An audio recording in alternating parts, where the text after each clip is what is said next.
Bonsoir à tous, bonsoir à toutes. Bienvenue dans cette émission spéciale sur CNews et sur Europe 1. 1 heure face aux candidats aux élections européennes en direct avec Pierre de Villeneuve. Bonsoir Pierre. Bonsoir Laurence, bonsoir à tous. Ce soir, à moins de 3 semaines du scrutin, nous recevons la tête de liste de la France Insoumise, Manon Aubry. Bonsoir Madame Aubry. Bonsoir. Nous allons explorer donc les différentes parties de votre programme pour ces élections européennes. Mais d'abord, Manon Aubry, si vous le permettez, une question d'actualité concernant la Nouvelle-Calédonie. L'avion d'Emmanuel Macron se pose d'ici 2h30, sans doute un peu moins à Nouméa. Qu'est-ce que vous attendez exactement de cette visite du président de la République? Qu'est-ce qu'il devrait annoncer selon vous pour faire baisser la tension qui est très vive depuis plus d'une semaine sur place? Le premier signe d'apaisement que j'attends de la part du président de la République, c'est le retrait de ce qui a mis le feu aux poudres, c'est-à-dire le projet de loi constitutionnel qui a été poussé avec force, imposé de force par le gouvernement et qui a finalement fait voler en éclats 35 ans de paix civile en Nouvelle-Calédonie, issus des accords de Nouméa. Et on voit l'irresponsabilité de ce gouvernement. J'ai le sentiment qu'ils ont pris une énorme boîte d'allumettes, qu'ils l'ont craqué sur la Nouvelle-Calédonie et puis après ils viennent crier au feu. Maintenant c'est à eux d'être responsables, de retirer le projet de loi constitutionnel et de ramener l'ensemble des parties prenantes autour de la table pour réengager un dialogue et collectivement trouver la porte de sortie sur cette crise. Mais vous pensez qu'il peut faire 24 heures d'avion, 24 heures aller, 24 heures retour, juste pour annoncer qu'il va retirer cette réforme? Pas uniquement.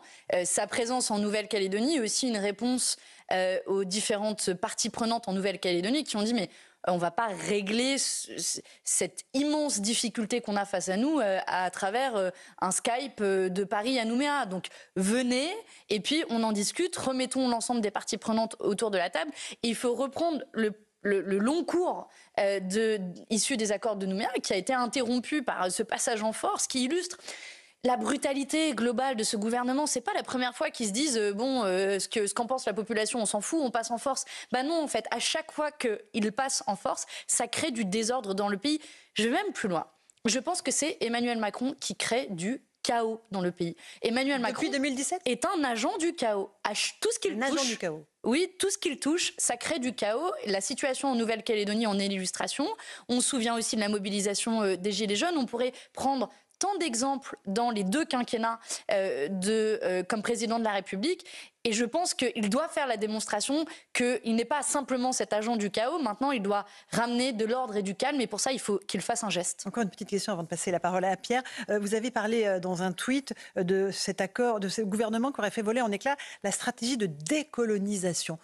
Il y a toujours un processus de décolonisation à l'œuvre? Oui, ce terme est utilisé noir sur blanc, est écrit noir sur blanc dans les accords de Nouméa, qui a entamé ce processus de décolonisation, qui est intéressant d'ailleurs. Si on dézoome un petit peu, c'est un des processus de décolonisation qui s'est passé le mieux jusqu'à présent. La Nouvelle-Calédonie, c'est un des 17 territoires à décoloniser selon les Nations Unies. Et comme je le disais, les accords de Nouméa ouvraient une trajectoire, ouvraient une séquence qui n'est aujourd'hui pas refermée ou alors refermée avec brutalité par le gouvernement. Et c'est cette séquence qu'on doit reprendre pour arriver au terme du processus de décolonisation qui n'est pas encore terminé. Mais alors justement, sur ces accords de Nouméa, si on reprend le préambule dans lequel effectivement le mot décolonisation est utilisé, ça prévoit un destin commun entre les Kanaks d'un côté, mais aussi les populations venues d'ailleurs au cours des 19e, des 20e siècles, les Bagnards notamment. Vous, Manon Aubry, vous parlez de Kanaki. Si vous parlez de Kanaki, on a l'impression que ce territoire, pour vous, n'appartient qu'aux Kanaks. Non, je souhaite ce destin commun, mais je souhaite qu'il puisse être justement pour que ce soit un destin commun qui soit discuté collectivement. Ça ne peut pas être une décision unilatérale à Paris, prise contre l'assentiment d'une grande partie des parties prenantes de Nouvelle-Calédonie qui peut permettre ce destin commun. Vous voyez ce que vient de faire le président de la République et ce gouvernement, c'est tout sauf créer du destin commun puisqu'il a monté les communautés les unes contre les autres en Nouvelle-Calédonie. C'est pas ce qu'on souhaite, c'est pas ce que je souhaite et c'est pour ça que la meilleure manière de refaire du destin commun, c'est de mettre les différentes parties prenantes autour de la table, d'adresser aussi des questions sociales profondes. Quand vous avez un taux de chômage, un taux de pauvreté qui est bien plus élevé dans la population kanak que dans le reste de la population en Nouvelle-Calédonie. Il y a énormément d'enjeux à traiter en Nouvelle-Calédonie. Et ce dont je suis sûre, et ce qu'a démontré malheureusement les 10 derniers jours, c'est qu'on ne règle pas la situation, une situation politique par de la brutalité. On la règle par des solutions, par des propositions politiques. Mais est-ce que vous diriez qu'il y a du racisme anti-blanc en Nouvelle-Calédonie? C'est en tout cas l'opinion de 57% des Français dans un sondage OpinionWay pour Europe 1, CNews et JDD. Est-ce que vous êtes d'accord avec la majorité de nos concitoyens? Et il y a certainement un sentiment, un ressentiment qui dénote justement de cet affrontement de communautés les unes contre les autres. Mais moi, je refuse de tomber dans le piège qui nous est tendu, précisément de faire s'affronter les communautés les unes contre les autres. Ce que je souhaite pour revenir à l'apaisement, c'est précisément que tout le monde puisse vivre ensemble. Mais pour ça, on ne peut pas ne faire fi de l'histoire de la Nouvelle-Calédonie, qui a un peuple, qui a un territoire avec un peuple qui a été colonisé. Il faut en tenir compte. Et c'est pour ça qu'il faut reprendre le long et lent, patient processus des accords de Nouméa. Il y a 41% environ de la population qui est kanake, d'autres oui. Évidemment qui viennent de Wallis-et-Futuna et aussi de métropole. Comment vivre ensemble après ces événements? Parce que c'est de ça aussi dont il va s'agir. C'est de retrouver les fils du dialogue, certes au niveau politique, mais au niveau des habitants, des voisins, parfois des familles. Et ça va être extrêmement difficile. Il y a eu une rupture entre les peuples. Mais il y a eu une rupture entre les peuples qui a été introduite par une décision unilatérale de Paris. C'est ça qui a mis le feu aux poudres. Et on se souvient, ces événements nous remémorent de manière assez terrible d'autres événements qui ont eu lieu dans le passé. On se souvient notamment à Ouvéa. Et après ça, parce qu'il y a eu un signe envoyé par la France et par l'État français qui a joué finalement le rôle de médiateur. C'est ce rôle que l'État français doit reprendre, le rôle de médiateur, pour pouvoir créer du vivre ensemble. Et malheureusement, avec ce projet de loi constitutionnel, la France, l'État français est sorti de son rôle de médiateur, de neutralité qu'il avait réussi à construire après les derniers événements. Oui, mais là, je vous parle de reconstruire le lien entre habitants. Qu'est-ce qu'il faut leur dire? Leur dire, vous avez un avenir en commun, il y a une voie médiane entre l'indépendance ou la République. Vous savez, j'ai toujours défendu le droit des peuples à disposer d'eux-mêmes. Donc ça veut dire que ce sera aux populations en Nouvelle-Calédonie de décider la manière dont elles vont organiser les choses. Et justement, je suis très prudente à ne pas tomber dans le même travers que celui du président de la République, à moi, depuis Paris, dire on va organiser les choses de telle manière et vous allez voir, ça va bien se passer. Ce dont je suis sûre, pour que ça se passe bien, il faut impliquer un maximum de parties prenantes en Nouvelle-Calédonie et c'est précisément l'erreur qu'a faite Emmanuel Macron. Marine Le Pen propose par exemple un référendum dans 40 ans. Bon, mais c'est une solution? Pardon, je rigole, mais pourquoi? Quelle hypocrisie de la part du Rassemblement national. Je rappelle que le Rassemblement national a voté le projet de loi constitutionnel la semaine dernière qui a mis le feu aux poudres, puis ensuite ils viennent donner des leçons en disant il faut peut-être un nouveau référendum. Mais ils font partie du problème. Le Rassemblement national, et j'ai envie de dire une nouvelle fois, parce que ce n'est pas la première fois qu'ils ajoutent leur voix aux voix des macronistes, ils se sont alliés ensemble pour imposer avec force des décisions qui sont venues de Paris à la Nouvelle-Calédonie. Donc, pardon, mais les leçons du Rassemblement national sur la manière dont on devrait s'y prendre en Nouvelle-Calédonie, qu'ils repassent. Vous avez des irresponsables un peu entêtés, comme Emmanuel Macron lui-même, qui continue sur sa trajectoire, et vous avez des irresponsables hypocrites, comme ceux du Rassemblement national, qui changent de chemise au fur et à mesure de la météo et du vent. Nous avons été constants, nous avons toujours défendu à la fois les accords de Nouméa, les droits des peuples à disposer d'eux-mêmes et une évolution progressive, y compris du corps électoral en Nouvelle-Calédonie, mais de manière concertée. Et avec une consultation du peuple ou pas? Bien sûr, avec à la clé. Bien sûr, un quatrième. Mais pourquoi il y a un enjeu sur le référendum pour qu'on comprenne bien, et j'en profite puisqu'on a un peu de temps pour faire de la pédagogie, il y a eu 3 référendums en Nouvelle-Calédonie.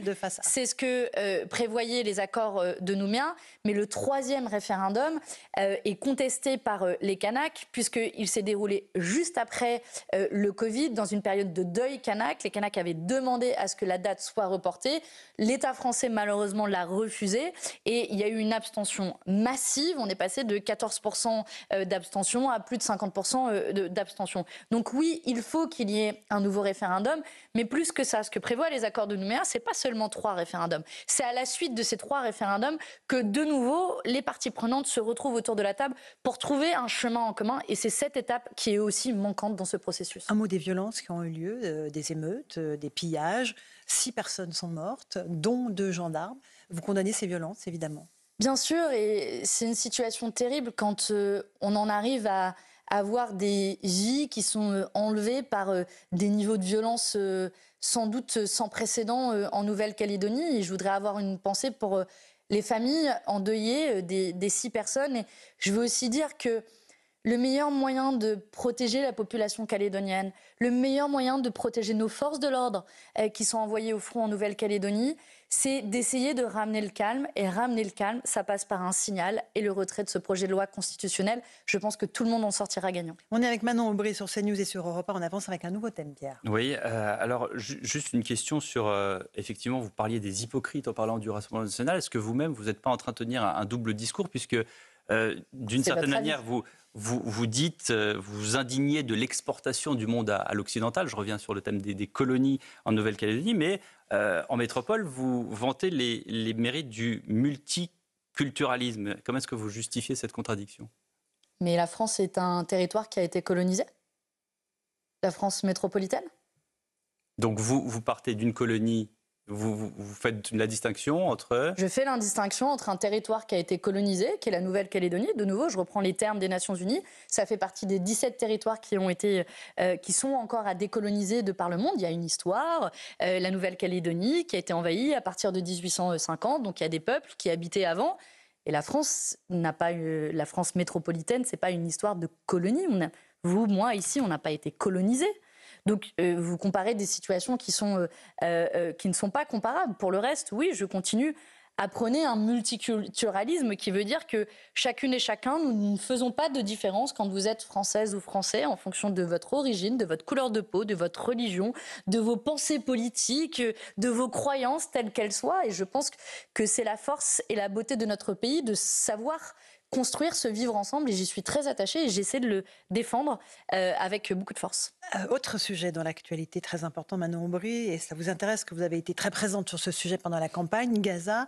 3 pays européens aujourd'hui, l'Espagne, l'Irlande et la Norvège, ont annoncé leur décision coordonnée de reconnaître un État palestinien dans le but d'avancer vers une solution à 2 États. Israël fustige cette annonce, estime que c'est une récompense au terrorisme. Le Hamas la salue évidemment, une organisation terroriste, de même que l'OLP, mais aussi des pays arabes comme l'Arabie Saoudite et la Jordanie. Et vous, qu'en pensez-vous ? Vous savez, il y a plus de 140 États à travers le monde qui reconnaissent déjà l'État de Palestine, et je salue l'initiative prise par l'Espagne, l'Irlande, la Norvège de reconnaître l'État de Palestine. Et je me pose une question essentielle. Où est la France ?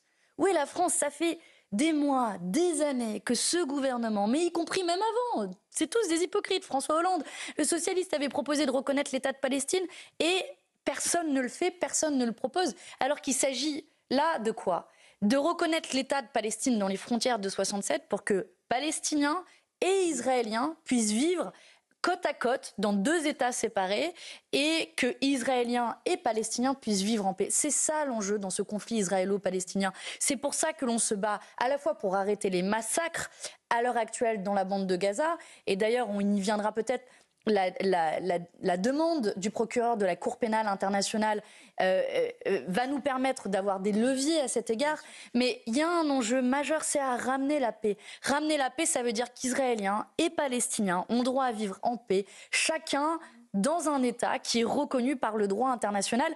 Et je dois vous dire que, surtout en tant que députée européenne, j'ai honte de mon pays en ce moment. J'ai honte de la diplomatie française. Pourquoi ? J'ai honte que la France soit incapable de faire le minimum, ce que 140 États dans le monde ont fait, reconnaître le droit au peuple palestinien d'avoir un État. Ça ne veut pas dire nier l'État de Palestine, l'État d'Israël, ça veut dire vivre aux côtés d'un État d'Israël. Et l'Irlande l'a fait, l'Espagne le fait. Pourquoi la France en est incapable de le faire ? Mais est-ce que ça ne veut pas dire toutefois, comme le dit Benjamin Netanyahou, que c'est une façon de dire bravo pour le 7 octobre Le 7 octobre amène un État palestinien ? Mais absolument pas. Vous savez, Moi, ça fait des années que je défends la reconnaissance de l'État de Palestine. Les décisions au niveau international, la reconnaissance des frontières de la Palestine, ça date de 1967 qu'il y a eu plusieurs résolutions en ce sens. Ce sont ces frontières-là que nous reconnaissons.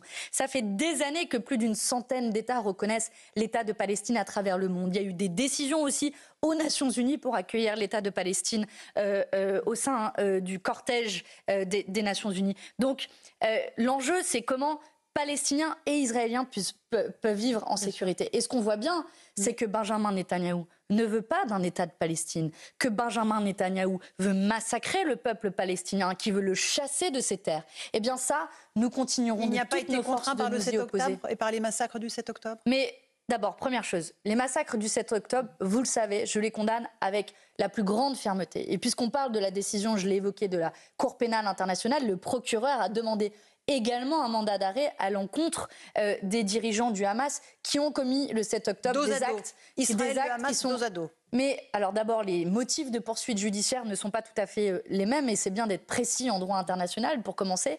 Et puis ensuite, oui, une vie palestinienne vaut une vie israélienne. Vous savez, je ne fais pas de différence. Et pour moi, et c'est peut-être ma singularité dans cette campagne pour les élections européennes, je n'ai pas le droit international à géométrie variable. Et ce que je ne supporte plus, c'est le deux poids, deux mesures. Alors oui, il faudra que le gouvernement de Benjamin Netanyahou rende des comptes, comme il faudra que les dirigeants du Hamas rendent des comptes. Parce que massacrer des populations, les affamer, les violer, les chasser de leurs terres, les priver d'un avenir... Oui, ce sont des crimes de guerre et des crimes contre l'humanité. Et les crimes du Hamas aussi. Mais bien entendu, que je viens de vous le dire, je vous l'ai même dit avant que vous me posiez la question, je vous l'ai dit spontanément. Mais bien entendu, libérer les otages. Je n'ai de cesse depuis le 7 octobre de demander la libération des otages. Mais vous le voyez, même en Israël, il y a une contestation de la part du peuple israélien. Pourquoi il y a une contestation du peuple israélien ? Des otages, y compris, sur la politique. non, mais y compris de la part des proches des otages, parce qu'ils se rendent bien compte que la politique menée, la stratégie menée par le gouvernement de Benjamin Netanyahou ne permet pas de ramener les otages à la maison. C'est une politique de l'escalade de la violence. C'est une politique qui a tué plus de 35 000 civils. C'est une politique qui a tué autant d'enfants en 4 mois que dans l'ensemble des conflits internationaux en 4 ans. C'est une politique qui prive de nourriture, de médicaments, d'eau, de vivres essentiels des hommes et des femmes. Ça pourrait être vous et moi. Ils sont juste coincés sur leur territoire. Ils n'ont nulle part où aller. Alors je pense que ça doit être l'honneur de notre pays de défendre le droit international, de défendre la dignité humaine, de défendre la vie de ces civils.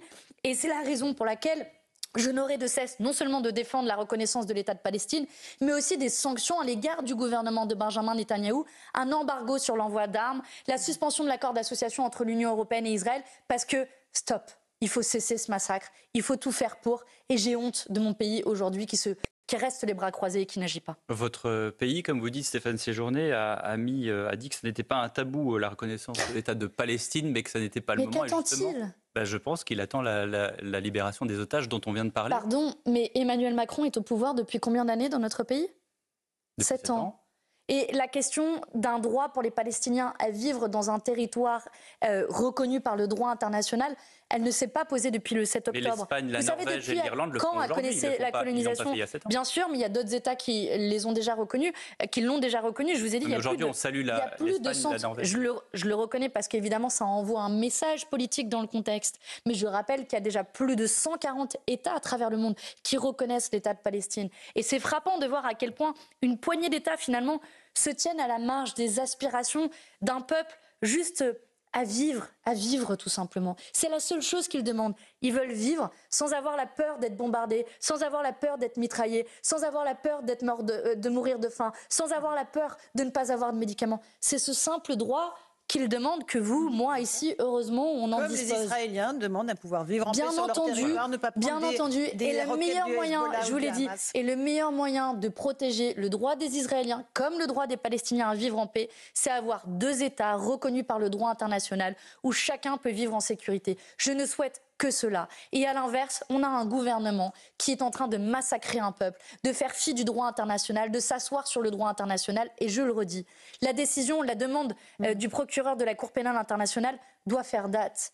Il poursuit. C'est pas une décision, c'est une réquisition. Il demande. C'est une réquisition. On attend les décisions du juge.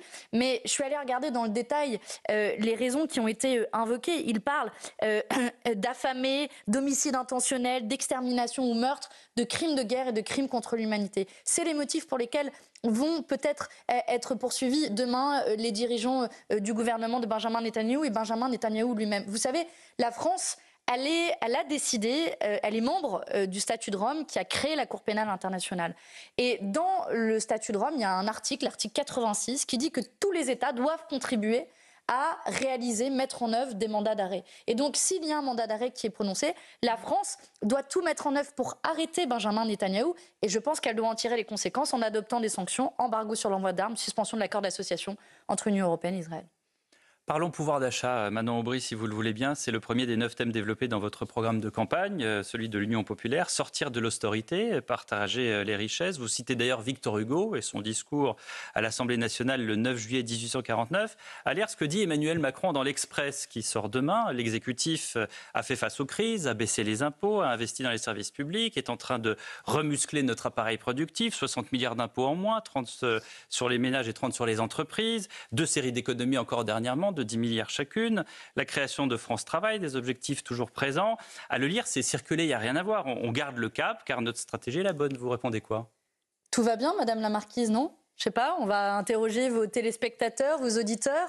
On vit bien dans notre pays. C'est sûr, la pauvreté n'a pas du tout augmenté dans notre pays. Vous avez 40%, jusqu'à 40% des Européens qui sautent un repas par jour parce qu'ils n'ont pas les moyens juste de manger à leur faim. Je vais vous donner le vrai bilan d'Emmanuel Macron. Depuis qu'Emmanuel Macron est président de la République, les 500 plus grandes fortunes ont multiplié leur fortune par 2. Et dans le même temps, vous avez les plus pauvres de notre pays qui voient, eux, leur niveau de pauvreté s'aggraver. On n'a jamais eu autant de pauvres. Vous parlez de 40% d'Européens ou de Français? C'est 38% d'Européens, pour être très exact. La proportion est similaire à l'échelle française et elle est colossale. Mais vous savez, c'est toutes sortes de petites choses. Je suis sûre que ça va résonner pour les gens qui nous écoutent. C'est la place de cinéma qui coûte trop cher. C'est le loisir dont on prive son enfant. C'est les vacances dont on se prive. C'est la glace qu'on aimerait bien offrir à son enfant cet été. C'est toutes sortes de loisirs. C'est le plein d'essence qui coûte une fortune. C'est quand on va faire les courses, on regarde notre ticket de caisse et on tire la langue parce que le prix du caddie est hors de prix. C'est tout ça aujourd'hui la réalité des Françaises et des Français. Et pardon, mais Emmanuel Macron, il est complètement hors sol, complètement déconnecté de ce que vivent les Françaises et les Français. Et c'est pour ça que moi, j'ai voulu mettre la question du pouvoir d'achat au cœur de ma campagne. C'est pour ça que ce que je propose, c'est à 2 niveaux. D'abord, agir sur juste le coût de la vie, le prix. Et donc, bloquer les prix des produits de première nécessité en bloquant les marges des entreprises agroalimentaires qui se sont gavées. Si les prix des denrées alimentaires ont augmenté de 20%, c'est parce que au milieu, on a des entreprises agroalimentaires comme Lactalis et d'autres qui se sont littéralement gavées et qui ont augmenté leur marge de 70%. Eh bien, à ça, je dis stop. Blocage des marges de ces entreprises et blocage des prix. Et de l'autre côté, il y a un enjeu, vous l'avez évoqué, et il en parle dans son interview à l'Express, Emmanuel Macron, c'est l'impact des coupes budgétaires. Emmanuel Macron a multiplié les coupes budgétaires. Ces 20 milliards d'euros, ça ne vient pas de nulle part, ça vient de règles européennes.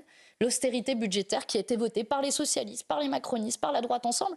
La conséquence, elle est très concrète dans la vie des gens. C'est une forme de petit concours Lépine, des pires idées pour faire les poches des Français. Un jour, c'est la réforme de l'assurance chômage. Le jour d'après, c'est le gel des pensions de retraite auxquelles ils pensent. Le jour d'après, ça va être quoi? L'augmentation de la TVA, l'augmentation du reste à charge sur les médicaments. Vous voyez, ils grignotent un petit peu partout. Ils grignotent notre pouvoir d'achat. Ils grignotent le porte-monnaie des Français pendant qu'ils multiplient les cadeaux aux plus riches, aux plus grandes entreprises, aux entreprises multinationales. Eh bien, à ça, je dis, ça suffit, ça doit être la priorité de ces élections européennes, que d'y répondre, notamment en taxant les super profits plutôt qu'en faisant la poche des Françaises et des Français. Manon Aubry est sur CNews et sur Europe 1, notre invitée. Taxer, effectivement, c'est ce que vous voulez faire, mais l'argent, vous le trouvez où en réalité ? Rassurez-vous, Laurence Ferrari, c'est pas vous la première, enfin je ne sais pas quel est votre salaire, mais c'est pas forcément vous la première qu'on ira chercher. Il y a un petit nombre de personnes qui se sont beaucoup enrichies. Je parlais des 500 plus grandes fortunes à l'instant. En France, les 500 plus grandes fortunes possèdent 45% des richesses dans notre pays. 500 plus grandes fortunes, ça fait pas beaucoup de gens. Il y a beaucoup d'emplois à la clé sur ces 500 grandes fortunes. Qui sont les premiers pourvoyeurs d'emplois en France, à votre avis ? La fonction publique. Fonction publique. C'est en partie vrai, mais c'est d'abord les PME, les petites entreprises. Et les petites entreprises, elles font face à une concurrence déloyale des très très très grandes entreprises multinationales qui, au passage, ne payent pas leur juste part d'impôt parce qu'elles font de l'évasion fiscale et qui fait partie aussi de mes sujets de prédilection parce qu'en l'occurrence, si elles font de l'évasion fiscale, c'est au sein même de l'Union européenne. Donc, moi, je me souviens du slogan des Gilets jaunes, que les petits payent petits, que les gros payent gros. Bah voilà, j'aurais pu écrire ça dans mon programme puisque vous l'avez lu. Merci de l'avoir lu d'ailleurs. Ça sert un programme pour faire campagne parce que certains font campagne sur un coin de table. Je pense à Jordan Bardella, comme il n'est pas venu au Parlement européen, son programme ressemble à ce qu'il a fait ces 5 dernières années, c'est-à-dire absolument rien. Je vous le donne, c'est une page blanche. Voilà, voici le programme de Jordan Bardella. Merci, ciao, bonsoir. Si vous voulez vraiment des gens, et je lui redirai avec grand plaisir, je crois qu'on a un débat la semaine prochaine, j'aurai l'occasion de lui redire, vous voyez, je fais même les pubs pour les débats. Mais pour revenir au cœur du sujet, oui, il y a de l'argent à aller chercher. Si on taxe les super fortunes, si on taxe les super profits des entreprises multinationales, on récoltera en tout, à l'échelon européen, 350 milliards d'euros. C'est bien plus que ce qu'ils vont aller récupérer en faisant la poche des Françaises et des Français. Donc oui, moi j'assume de dire qu'il faut aller chercher cet argent et qu'il y en a qui sont gavés et que maintenant ça suffit. À quel niveau de taxe? Je me rappelle de François Hollande qui voulait taxer à 75% les très hauts revenus. C'est ce niveau-là que vous préconisez? Rassurez-vous, là on parle d'une toute petite branche de la population et on parle d'un niveau de taxation qui est extrêmement faible. On parle de moins de 1% les plus riches de la population et on parle d'un niveau de taxation qui est progressif. À l'échelon européen, et on parle d'une petite taxe, d'un tout petit pourcentage. Donc, en réalité, c'est très faible et c'est même indolore. Je vais vous donner un exemple très précis parce que souvent on nous dit « Ah, mais les riches, les riches, les riches ». Je vais vous parler de Bernard Arnault. On le connaît bien, l'homme le plus riche en France. Bernard Arnault, s'il avait dépensé 8 000 € par jour depuis 1789, c'est évidemment théorique. Bernard Arnault a beaucoup de pouvoir, mais pas le pouvoir d'être immortel, ou en tout cas de vivre depuis 1789. Devinez à quel pourcentage de sa fortune on en serait.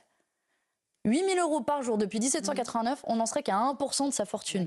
Donc, je pense qu'il y a de quoi aller chercher, donc que les gens se rassurent, et ceux qui nous écoutent, sauf si Bernard Arnault nous écoute, dans ce cas-là, je le salue. LVMH. Pardon ? 213 000 mais personnes employées. Je ne dis pas que LVMH va arrêter d'employer, mais vous savez, si LVMH emploie, c'est aussi parce qu'on a un système qui fonctionne bien en France, un système de santé, un système d'éducation. Et devinez comment ce système de santé et d'éducation est payé ? Grâce aux impôts. Et qui paye ces impôts ? Pas LVMH. LVMH, ils ont des filiales dans les paradis fiscaux. Par contre, ceux qui nous écoutent, qui tiennent des boulangeries, qui tiennent des entreprises, des petites entreprises, de menuiseries ou autres, eux, ils payent leurs impôts. Je suis sûre que ceux qui nous écoutent, ils travaillent dur. Ils vont pas chercher à avoir des filiales dans les paradis fiscaux. Eh bien, c'est aussi contre cette injustice fiscale que moi, je me bats. C'était mon métier, d'ailleurs, avant d'être élu au Parlement européen. Je luttais contre l'évasion fiscale. Alors, j'ai pas laissé tomber ce combat. Je l'ai amené avec moi en politique. Et je peux vous dire que c'est aussi une des manières de lutter contre le plus grand fléau de notre temps, qui est les inégalités. Vous parliez à l'instant de Victor Hugo. J'aime aussi beaucoup cette phrase de Victor Hugo qui disait « Vous voulez les misérables secourus, moi je veux la misère supprimée ».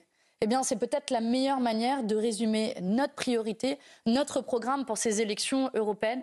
Faire en sorte que les Françaises et les Françaises vivent mieux et un peu d'air, un peu de respiration. Et à l'approche des vacances d'été qui vont arriver, je crois que ça fera du bien à tout le monde. Un petit mot peut-être de l'assurance chômage. On est toujours sur CNews et sur Europe 1 avec Manon Aubry. Il y a une réforme de l'assurance chômage qui est en cours. Le gouvernement attend de dégager 3,6 milliards d'euros d'économies pour permettre la création d'un certain nombre d'emplois supplémentaires.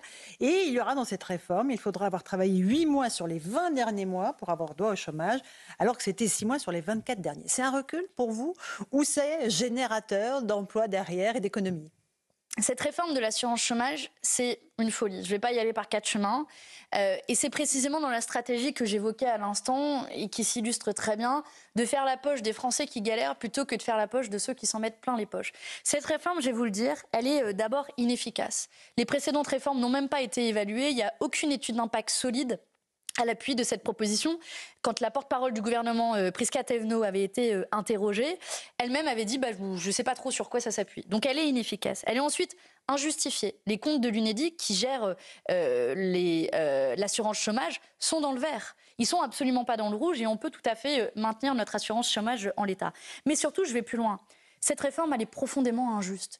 Il y a un tiers des chômeurs qui risquent en plus de ce qu'il y avait avant, de ne plus être indemnisé, d'être pénalisé, sachant, tenez-vous bien, qu'aujourd'hui, on a seulement 40% des chômeurs qui sont indemnisés, c'était 70% en 2008. Donc, je le dis au président de la République, non, on aimerait bien traverser la rue juste pour trouver un emploi, mais beaucoup de personnes ont essayé et malheureusement ça n'a pas marché. Quand on s'appelle pas Emmanuel Macron, non, on ne trouve pas de l'emploi juste en traversant la rue, et c'est pas en rendant plus pauvres et en précarisant encore plus les chômeurs que vous allez créer de l'emploi dans notre pays. La meilleure manière de créer de l'emploi dans notre pays, c'est en partageant le temps de travail, c'est en relançant l'industrie, en protégeant nos industries qui sont en train d'être sacrifiées sur le sol français.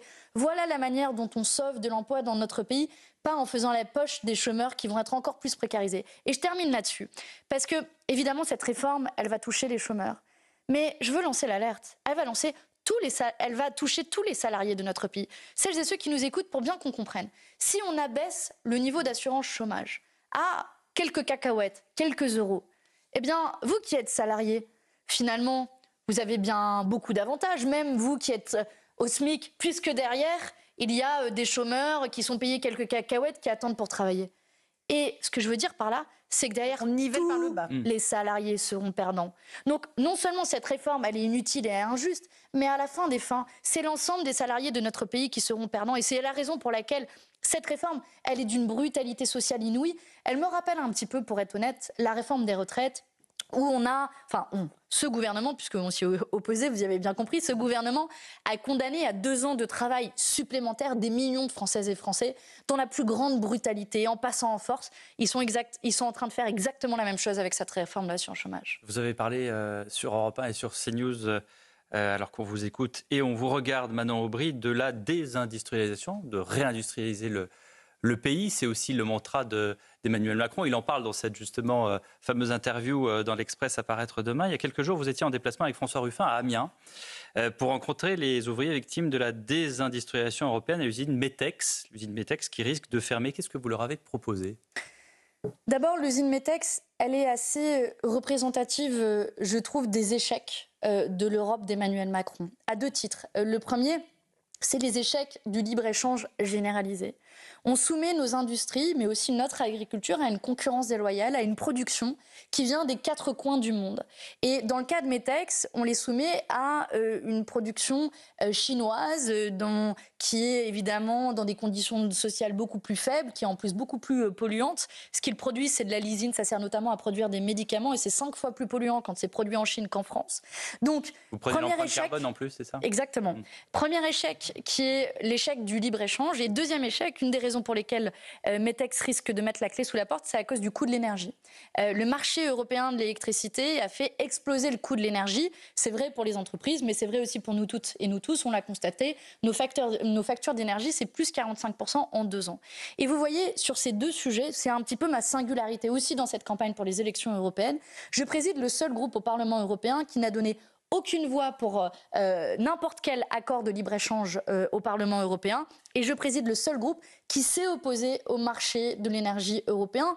Je veux dénoncer par là aussi l'hypocrisie de l'extrême droite et de Jordan Bardella, mais qui n'a pas voté contre. Donc il vient à Paris faire des grandes leçons en disant on va aider les Français, mais pardon, ils vont la France au marché. Du marché européen. Mais c'est faux. Le moment où s'est posé la question de voter pour ou contre le marché de l'énergie, il n'a pas voté contre. Donc, il est d'une hypocrisie totale. Et donc, pour en revenir à l'usine Metex, ils sont victimes de ce double fléau, le libre-échange et le marché européen de l'énergie. Et c'est précisément ce sur quoi je me bats, que j'ai voulu mettre au cœur de ma campagne.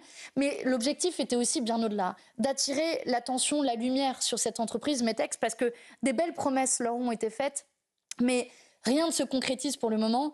Et à l'usine Metex à Amiens, vous avez 300 emplois à la clé. C'est 300 familles, c'est 300 destinées, c'est 300 personnes comme vous et moi, et qui peut-être, après 10 ans, 15 ans, 20 ans de boîte, avec une expertise très spécifique, puisqu'ils sont les derniers à produire ce qu'ils produisent, qui est un acide aminé en Europe, eh bien on va leur dire, voici la porte, allez par là. Vous leur proposez quoi ? Moi, je leur dis que le modèle dont ils sont victimes, c'est le modèle que je combats. Et moi, je leur dis que si nous sommes majoritaires au Parlement européen, il n'y aura plus aucun accord de libre-échange. Si nous sommes majoritaires au Parlement européen, nous allons mettre des protections douanières aux frontières de l'Union européenne. Dit autrement, Tout ce qui sera produit en dehors de l'Union européenne, mais qui est déjà produit en France et en Europe, eh bien, nous allons le taxer pour privilégier notre production française et notre production européenne. La planète en sera gagnante, les travailleurs en seront gagnants, notre porte-monnaie en sera gagnant.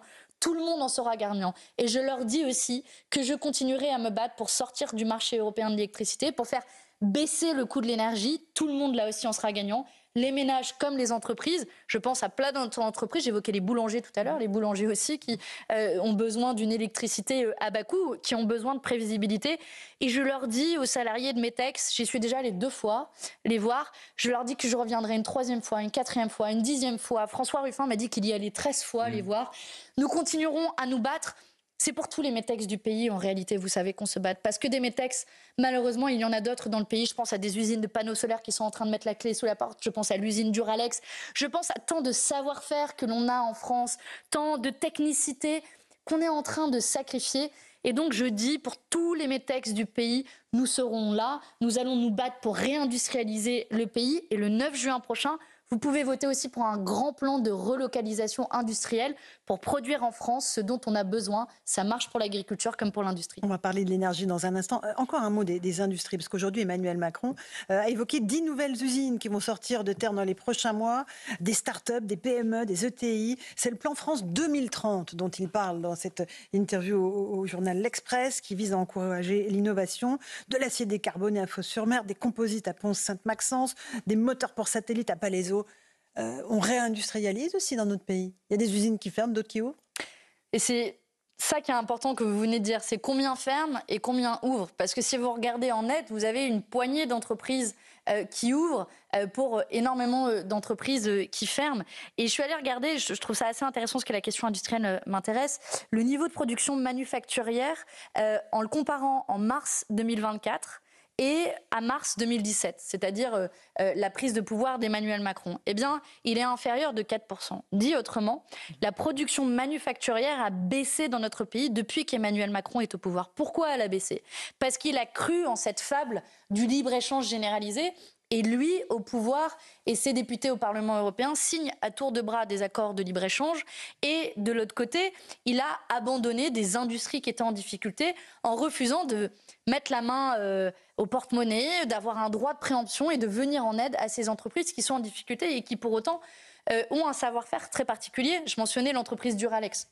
On connaît tous l'entreprise Duralex, parce que quand on était enfant à la cantine, bon là j'ai un verre ici, mais on avait le petit verre dans lequel on regardait notre âge. On connaît tous ces verres, c'est un savoir-faire, une production française. Et vous voulez que cette production française disparaisse? Duralex, ils sont en train de mettre la clé sous la porte. Alors je dis au président français, si vous voulez vraiment avoir une ambition industrielle pour notre pays, alors allez-y. Allez sauver Metex, allez sauver Duralex, allez sauver Systovi et Photowatt qui sont des usines de panneaux solaires. Allez sauver tous ces emplois, tout ce savoir-faire, toute cette industrie. Et après seulement je pourrais saluer. Le plan France 2030, Pierre. Oui, alors Manon Aubry, vous parlez justement de Systovi. Ça, c'est un peu l'exemple que prend Raphaël Glucksmann. Tant mieux s'il s'intéresse aux questions industrielles. Il lui a fallu 5 ans, mais vous savez, plus on est nombreux, mieux c'est. Raphaël Glucksmann qui, en l'occurrence, il l'a dit, veut bien de la France insoumise en ticket, mais sans Jean-Luc Mélenchon. Alors, le vote utile, quand on regarde notamment les chiffres de notre dernier baromètre Opinionway pour CNews Europe 1 et le JDD, c'est le symbole du vote utile à gauche. Alors, pourquoi ne pas le rejoindre? La première question à se poser, c'est de quoi ne veut-il pas Raphaël Glucksmann? Son problème, je vais vous le dire, c'est pas Jean-Luc Mélenchon. C'est la ligne incarnée par la France insoumise. Parce qu'il a eu l'occasion de le dire ces derniers jours et ces dernières semaines. Raphaël Glucksmann ne veut pas de la retraite à 60 ans. Raphaël Glucksmann ne veut pas sortir du marché européen de l'énergie qui fait exploser nos factures d'énergie. Raphaël Glucksmann ne veut pas le développement pour aller vers un 100% d'énergie renouvelable. Raphaël Glucksmann ne veut pas quitter son groupe au Parlement européen qui signe à tour de bras des accords de libre-échange ou qui est responsable de l'austérité budgétaire. Ce dont il ne veut pas, Raphaël Glucksmann, c'est ça. Je vous ai apporté, je sais que vous l'avez déjà montré. Vous me l'avez déjà montré. Mais vous pourrez au moins remarquer que j'ai le mérite de la cohérence. Et de la constance. Et ce programme, c'est le programme de la NUPES. Pour celui que je montre et pour ceux qui nous écoutent en radio, c'est le programme de la NUPES. Et tout ce que je viens de vous mentionner, la retraite à 60 ans, la lutte contre l'austérité, le 100% d'énergie renouvelable, la sortie du marché européen de l'énergie, Tout ça, c'était déjà là-dedans, dans le programme de la NUPES. Donc la réalité, la question à se poser, c'est Raphaël Glucksmann, il ne veut pas de ça. Il veut revenir à la gauche d'avant, celle de François Hollande, la gauche qui porte assez mal son nom, qu'on a essayé. Il a été 5 ans au pouvoir, François Hollande, on se souvient tous. La gauche de gouvernement. Ah, la gauche qui trahit plutôt. La gauche qui trahit, c'est comme ça que je l'appellerais. La gauche qui déçoit, la gauche qui trahit, la gauche qui a fait le CICE, c'est-à-dire des cadeaux fiscaux aux grandes entreprises multinationales, la gauche qui a fait la loi travail, qui a cassé le droit du travail pour des millions de travailleurs de notre pays, la gauche qui a proposé la déchéance de nationalité. C'est ça, sa gauche? Eh bien, c'est pas la mienne. C'est pas la mienne et moi je continuerai à me battre pour réunir le plus largement possible sur la base du programme de la NUPES. Et je profite ici de cette antenne pour lancer un appel, parce que je vois notamment les écologistes qui sont en difficulté dans cette élection. Je le regrette parce que c'est une force politique avec qui on a mené beaucoup de batailles. Mais je leur dis à nos amis écologistes... À Marie Toussaint. Notamment à Marie Toussaint, mais à tous les écologistes sincères dans le pays, il y en a sans doute qui écoutent et qui regardent votre antenne ce soir. Je leur dis, si vous voulez que l'écologie soit représentée au Parlement européen après le 9 juin de cette année, si vous voulez éviter le retour du Parti socialiste à la François Hollande, à la Bernard Cazeneuve, alors venez nous aider. Si vous voulez être sûr d'être représenté, sachant qu'il y a un seuil pour être élu qui est de 5% pour ces élections européennes. C'est pas moi qui fais les règles, c'est comme ça. Et qu'aujourd'hui, vous le voyez dans ce sondage, ils sont tout juste autour de cette barre. Eh bien, je leur dis, regroupons-nous à tous ceux qui ne veulent pas de la gauche d'avant. Eh bien, préparons la gauche d'après, celle qui a construit la NUPES et qui doit demain prendre le pouvoir, parce que honnêtement, on n'a pas vraiment envie d'un François Hollande ou d'un Emmanuel Macron de rechange. Manon Aubry, il est 21h41, on est en direct sur CNews et sur Europe 1, mais malgré tout, Raphaël Glucksmann, quand on regarde encore une fois ce sondage, il est assez haut. Est-ce que c'est pas lui le vote utile à gauche, finalement? Vous savez, déjà pour relativiser un petit peu les choses, bon, les élections, de vote, les élections sont pas encore passé, on est à 3 semaines et c'est peut-être cette semaine vraiment que la campagne démarre véritablement. Je le dis en toute humilité, moi ça fait des semaines que je me démène en campagne. Je trouve qu'on fait une super campagne qui a permis notamment d'inscrire plein de gens sur les listes électorales, etc. Mais je suis aussi très humble, peut-être qu'il y a des gens qui nous écoutent ce soir et qui entendent pour la première fois parler de ces élections européennes. Et je leur dis au passage, ne faites pas le cadeau de votre abstention et de votre résignation à Emmanuel Macron notamment. Mais pour répondre à votre question, si on regarde ce que disent les sondages, si on compare aux résultats de 2019, le bloc de la gauche, disons, écologiste et social-démocrate, elle est à peu près au même niveau. Yannick Jadot était à 13% en 2019, c'est à peu près le niveau de Raphaël Glucksmann à l'heure actuelle. Raphaël Glucksmann était à 6%, c'est à peu près le niveau des écologistes à l'heure actuelle. S'il y a une gauche qui progresse, c'est la nôtre, où petit à petit, nous allons grappiller. Alors, le but, c'est de faire évidemment le score qui est le plus élevé le 9 juin prochain. Et je dis à tous ceux qui sont attachés à la retraite à 60 ans, qui sont attachés à nos services publics pour qu'ils ne se fassent pas dépouiller par l'austérité budgétaire, tous ceux qui sont attachés à notre production, notre industrie, notre agriculture française, je leur dis qu'il n'y a qu'un bulletin de vote pour cela. C'est ceux qui sont les héritiers de la NUPES, c'est ceux qui portent cette alternative et qui sont très clairs. Moi, vous savez, je ne suis pas soutenue par Monsieur Hollande et je ne vais pas vous le sortir du chapeau dans les 3 prochaines semaines. Vous n'aurez pas de scoop en la matière ce soir. Et donc, je leur dis... Venez nous aider, venez nous donner de la force parce qu'on aura besoin de cette force pour construire la suite. Parce que disent les sondages aussi? On en dit d'un mot. C'est l'éclatement, la faillite totale du camp macroniste qui est dans une pente vers la baisse de jour en jour, de semaine en semaine. Donc il y a une certitude, je pense, c'est que le macronisme est terminé. C'est plutôt une bonne nouvelle de mon point de vue. La question, c'est qui prend la suite? Est-ce que vous avez une extrême droite qui est, à mon sens, qui ne défend pas les droits des travailleurs, qui ne défend pas le pouvoir d'achat. Et qui pourtant capte le vote ouvrier. Vous avez raison, et c'est pour ça que je me bats, et je dis aux gens qui nous écoutent, Jordan Bardella, il a voté aux côtés des macronistes contre la hausse du SMIC, contre des écarts de salaire maximum au sein des entreprises, contre la taxation des super-profits, contre la taxation des super-fortunes. En fait, Jordan Bardella, pardon, mais c'est le Emmanuel Macron de rechange en matière sociale. Donc, vous avez le choix, après Macron, vous avez soit Jordan Bardella, le Emmanuel Macron de rechange en matière sociale, soit vous avez une gauche de combat qui est la nôtre et qui est fidèle sur ses appuis. Et moi, je me donne une ambition pour cette élection européenne. Je vous le dis, j'aime bien le sport, je pratique le water polo, c'est d'arriver en finale.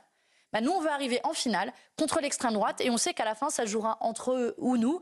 Donc, si vous voulez défendre votre pouvoir d'achat, vous savez ce qu'il vous reste à faire le 9 juin prochain. Manon Aubry, vous avez finalement le même adversaire que Marine Le Pen, c'est Emmanuel Macron. Marine Le Pen qui disait il y a un signal très clair qu'il faut lancer à Emmanuel Macron, il faut qu'il subisse la pire défaite possible pour le ramener sur terre. Vous dites pareil au fond?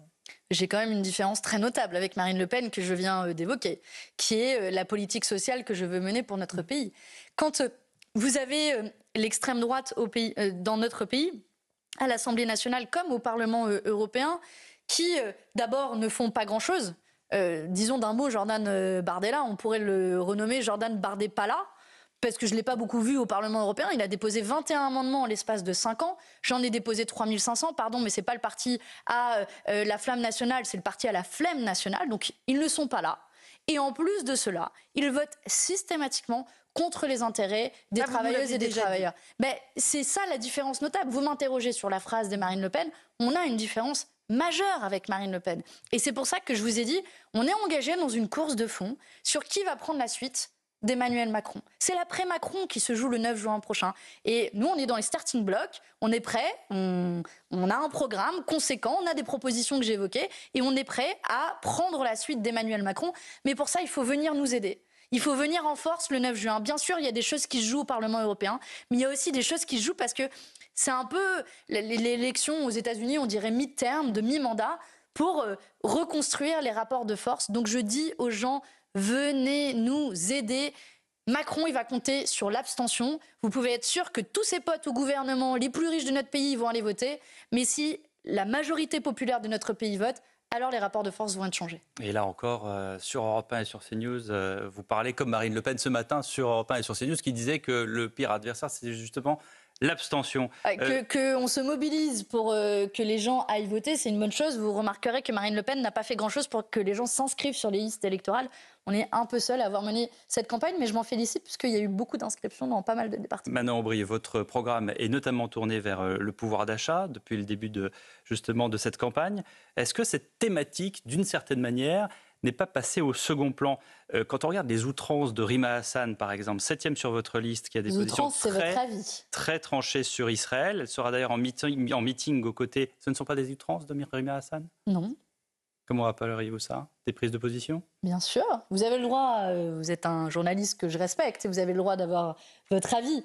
Mais imaginez si, au sujet de n'importe quel candidat, vous dites des outrances, mais vous ne pensez pas qu'il y a des gens qui ont été outrés par les propos de Rima Hassan? Mais moi, je suis outrée par les propos d'Emmanuel Macron, je suis outrée par les propos de Marine Le Pen. Et quand vous les évoquez à votre antenne, est-ce que vous parlez d'outrance?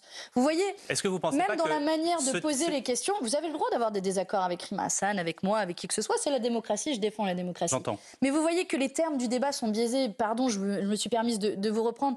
Mais je pense que journaliste, c'est un beau métier. Et c'est un beau métier de dire la vérité. Donc vous êtes là pour présenter les choses et ensuite chacun pourra se faire un avis, et les gens qui nous écoutent pourront se faire un avis. S'ils sont d'accord, ils vont voter pour nous. Ils ont le droit de qualifier d'outrance, j'ai pas de problème. Mais il ne faut pas caricaturer comme ça les positions des uns et des autres. Ça ne sert pas le débat démocratique, je crois. Vous nous parlez du pouvoir d'achat, vous nous parlez d'écologie, vous nous parlez de réindustrialisation. Est-ce que vous ne pensez pas que la thématique, justement, Gaza, Israël, Hamas, n'a pas pris, toute la dimension de votre campagne? Plusieurs choses. D'abord, cette thématique, comme vous dites, c'est un conflit qui s'impose à nous, et je ne veux pas détourner le regard sur un massacre qui est en cours, d'autant plus qu'il existe des leviers au Parlement européen pour agir. Je ne reprends pas ma liste de sanctions, embargo sur l'envoi d'armes, etc. Et c'est ça qu'on promeut dans cette campagne et pour lesquelles moi je me suis battue aussi au Parlement européen. Ça, c'est une première chose. Et puis la deuxième chose, c'est pas vrai de dire que c'est le seul sujet qu'on évoque dans cette campagne. La preuve est, vous avez lu mon programme, vous m'avez posé des questions. 3 quarts d'heure sur bien sûr, vous m'avez posé des questions diversifiées et je vous en remercie, notamment sur les sujets qui sont au cœur de notre campagne. C'est vrai aussi pour mes meetings, si vous avez l'occasion de l'écouter. On organise d'ailleurs un grand meeting national ce samedi à 15h au Dock de Paris, dans la commune d'Aubervilliers, mais c'est sur le métro Front Populaire. C'est un beau nom en plus pour celles et ceux qui veulent venir nous aider, nous rejoindre et nous donner de la force ce samedi. Et vous verrez qu'il sera question de tout ça. Il sera question, évidemment, parce qu'on ne détourne pas le regard de Gaza, mais il sera question de réindustrialisation, de libre-échange, il sera question de pouvoir d'achat. C'est nos 3 thèmes de campagne. Et moi, je me félicite que ce soit les 3 thèmes qui aient percé en quelque sorte, qu'on retrouvera certainement dans le débat que nous aurons tous ensemble la semaine prochaine.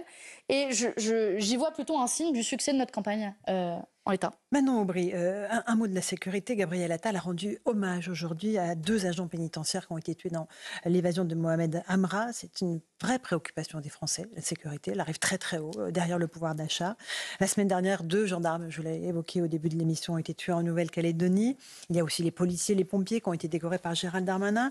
Tous ces agents de police, de gendarmerie, ces agents pénitentiaires, est-ce qu'il faut saluer leur travail autrement que par des slogans qu'on a entendus dans la bouche de la France insoumise, la police tue, les violences policières? Il faut leur rendre hommage. C'est eux qui payent le prix du sang pour notre sécurité. Bien sûr qu'il faut leur rendre hommage. J'ai déjà eu l'occasion de le faire, mais je me permets de le refaire à votre antenne. Et je vais envoyer évidemment toutes mes pensées aux familles des 2 victimes qui sont mortes dans l'exercice de leur métier, qui est un beau métier. Je le dis d'autant plus que je suis petite fille de gardien de prison. Donc j'ai eu l'occasion via mon grand-père d'entendre parler de la pénitentiaire, y compris des difficultés de travail dans la pénitentiaire liées à la surcharge carcérale. Et puis là, il y a plusieurs difficultés qui sont posées aussi. Il se trouve qu'il y a quelques années, le transfert de détenus était assuré par la gendarmerie, qui peut-être a plus le temps, plus les moyens de le faire. Ça fait partie des questions qui sont sur la table, des leçons à essayer de tirer de ce drame. C'est évidemment toujours difficile de tirer à chaud des leçons d'un drame, et je suis très vigilante de... Vous savez, ces donneurs de leçons en politique qui arrivent et qui disent on aurait pu éviter en faisant ça, ça, ça, ça. Il faut qu'on s'interroge collectivement. C'est un drame qui est évidemment horrible, et je m'associe à l'hommage national qui a été rendu à ces 2 agents de la pénitentiaire qui... aujourd'hui, sont morts dans l'exercice d'un magnifique métier. Il faut tout mettre en œuvre pour que ça ne se reproduise plus à l'avenir. Ma question, c'était est-ce que, encore une fois, la France insoumise n'a pas exagéré en dénonçant les policiers, en dénonçant un certain nombre de faits pour des gens qui risquent leur vie tous les jours? Non, mais vous savez, il faut faire la part des choses. Je vais vous donner un autre exemple. Quand on dit que aujourd'hui 97% des auteurs de viols sont des hommes, est-ce que pour autant tous les hommes sont des violeurs? Absolument pas dans notre pays. Mais ça n'empêche pas qu'il faut agir contre les violeurs. C'est la même chose. Ici, comparez évidemment, pas les policiers aux violeurs. Non, okay. Ce que je suis en train de dire, c'est que tous les policiers ne commettent pas des violences policières, absolument pas. C'est un beau métier, gardien de la paix d'ailleurs, c'est un autre terme, et c'est un très beau métier. Mais justement, pour que notre police républicaine soit à l'image de notre République, il faut faire en sorte qu'il n'y ait pas de violences policières. Et il faut leur donner les meilleures conditions d'exercice de leur métier. Violence policière, ça, vous voyez, ça essentialise. Non, mais vous ne pouvez pas nier qu'il y a eu des violences policières. Quand vous avez le jeune Naël, quand vous avez le jeune Naël qui est mort, qui est mort pour un refus d'obtempérer. Je veux dire, la peine de mort n'existe plus dans notre pays. Vous ne pouvez pas mourir pour un refus d'obtempérer. Donc la police se grandirait et on y gagnerait tous collectivement dans la gestion des violences policières. Il a été incarcéré, policier, et il sera jugé. Il sera jugé et je souhaite qu'il soit jugé dans les meilleures conditions possibles. Mais vous voyez que les violences policières se sont multipliées ces dernières années sans réponse systémique. Mais de la même manière, je pense qu'il faut s'intéresser aux conditions de travail des policiers. Je me souviens...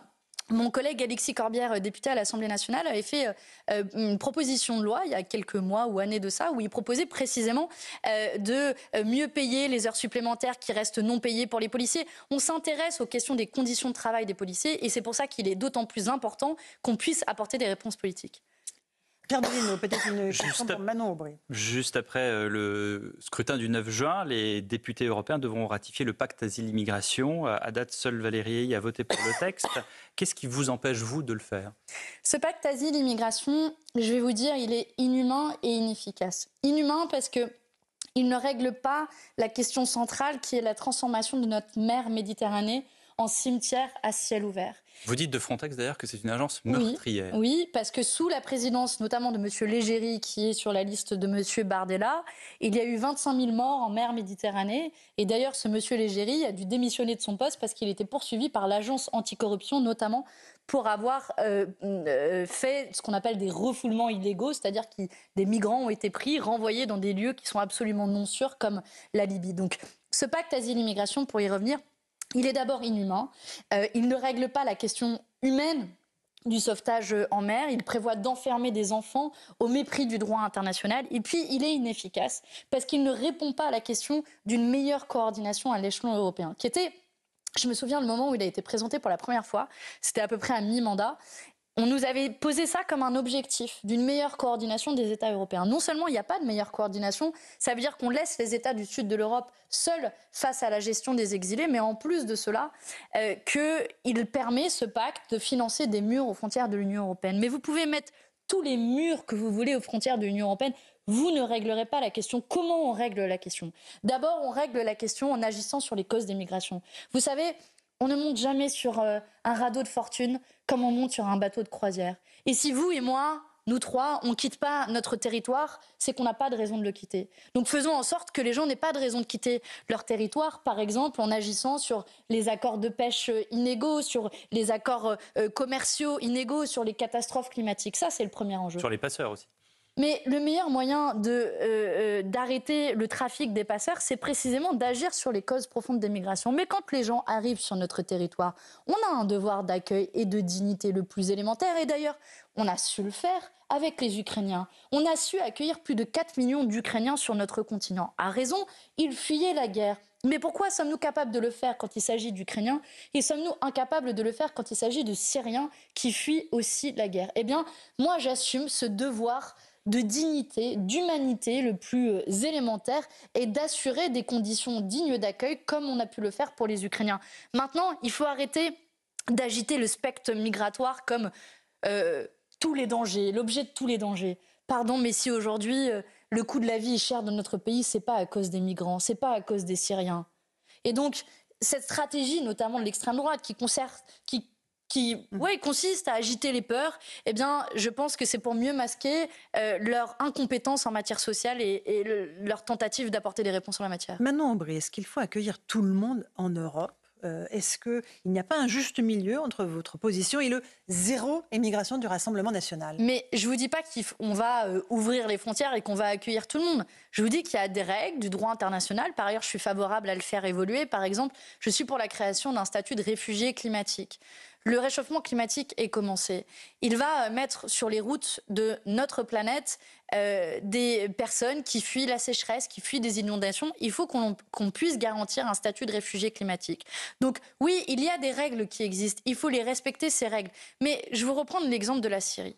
Si vous voulez reconduire un Syrien en Syrie, mais vous le faites comment? À qui? Vous le rendez à qui? À Bachar el-Assad? Vous le rendez à Daesh? Vous voyez qu'il faut du pragmatisme. En fait, c'est pas un gros mot quand on est de gauche. Moi, j'assume, en matière migratoire, mais comme sur plein d'autres sujets, d'être pragmatique et de gérer les choses de manière concrète. Mais on est d'accord que l'essentiel des migrants ne viennent pas de Syrie. Il y en a eu un certain nombre. Je vous ai donné un exemple, puisqu'il y en a eu un certain nombre. La plupart je pourrais vous en prendre d'autres. Par exemple, du Maghreb. Comment est-ce qu'on fait, encore une fois? Est-ce qu'il faut négocier des accords avec chacun de ces pays pour qu'ils reprennent leurs ressortissants à partir du moment où ils doivent quitter le sol français, qu'on leur a délivré une OQTF? Voilà. Est-ce qu'il faut faire preuve de fermeté en la matière? Mais les OQTF sont déjà délivrées. Une partie d'entre elles ne sont pas applicables parce que parfois ça concerne des États où vous ne pouvez pas renvoyer en pratique les gens. C'est pour ça que j'ai pris l'exemple de la Syrie, mais je pourrais prendre d'autres États en guerre. Dans les États en guerre, c'est compliqué. C'est pour ça que Algérie, Maroc, Tunisie. C'est du cas par cas, mais c'est pas le volume principal de migrants illégaux. C'est pas vrai. Et par ailleurs, si vous voulez vraiment faire en sorte que les gens n'aient pas à quitter leur terre, pardon, mais de nouveau se pose la question de la manière dont on gère nos relations économiques avec un certain nombre d'États. Et plus vous développerez ces États, moins les gens auront envie de fuir la misère et moins ils traverseront la mer Méditerranée au péril de leur vie. Parce que c'est quand même ça le premier drame. Quand il y a 30 000 morts en mer Méditerranée, c'est des gens qui sont morts juste pour tenter de survivre. Et je pense que et de plus en plus dans la Manche, vous avez raison. Et je pense que n'importe quelle personne qui est dotée d'un minimum d'humanité, de dignité, doit s'interroger sur cette situation et doit faire en sorte qu'elle ne se passe plus. Donc on accueille tout le monde ou pas? Je n'ai pas compris votre position. Je viens de vous le dire. On fait un juste milieu.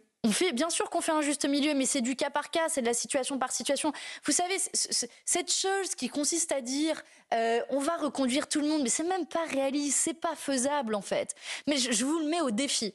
Tiens, je vais vous donner un exemple précis. Giorgia Meloni, alliée de Marion Maréchal Le Pen, qui est la première ministre d'extrême droite en Italie. Elle est arrivée au pouvoir en disant avec moi, immigration zéro, c'est terminé. Qu'est-ce qu'elle a fait arriver au pouvoir?